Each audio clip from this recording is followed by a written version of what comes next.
So I thought I'd read a poem from my current collection of poetry, which is called Exploring Right.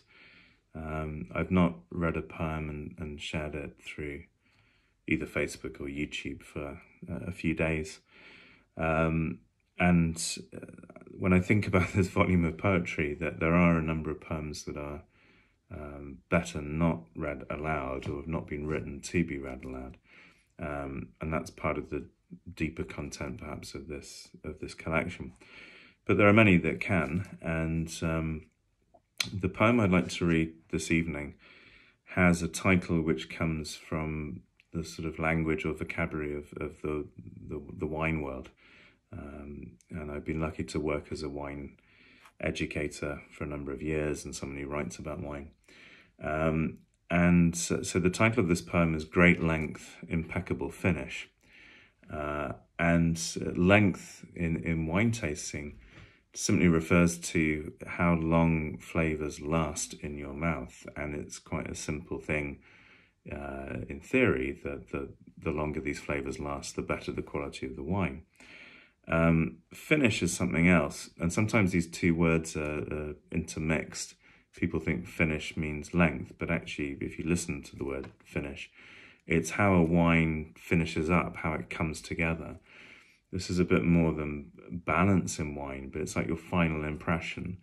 So you could have a wine that seems to have a certain length of flavor, but it finishes up feeling a bit warm or maybe slightly bitter, or there's something that's not quite harmonious about your final impression.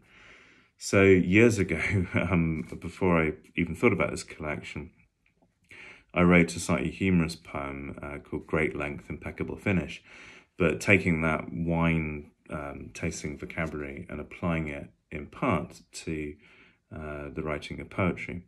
Some of the best poems in the world are short.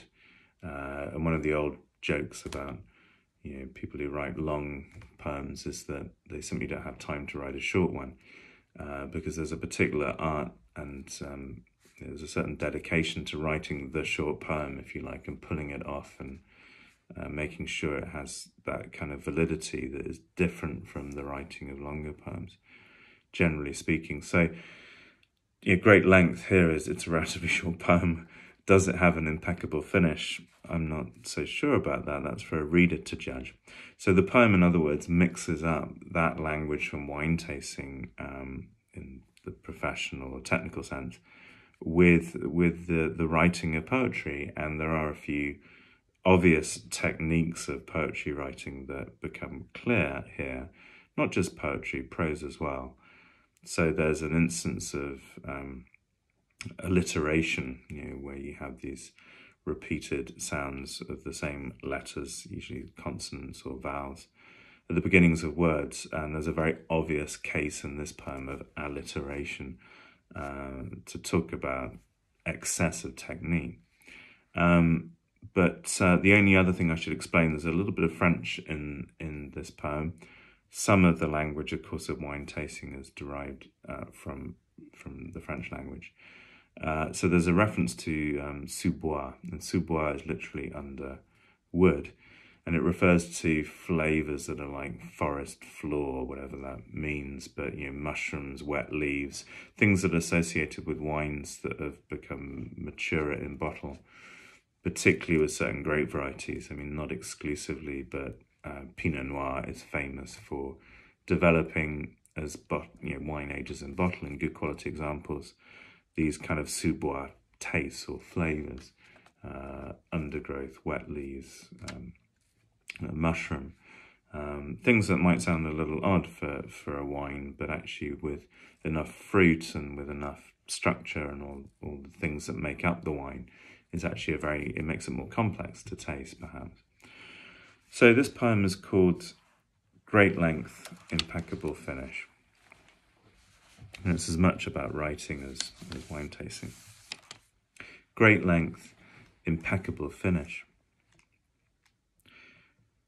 Too many phrases impacting, imploding. Too many meteorites, no larger than footballs, futting in the dormant corners of the moon. The wine swirls through the glass, which swirls through my hand. Languoring red cherry, leather and barnyard, fragrant sous bois. It is the statement of its past. Even wine can be made with irony, or two total techniques. It is the aesthetic that leaves nothing to chance. I said too much at the start, wrote little, unravelled the mysterious selvage, hawked up literary furballs, left dirty poems on the porch. I dispelled the volatile, shaking too much. My oxidized life was sunburnt, overripe. This bottled, barreled pen, let it ferment itself.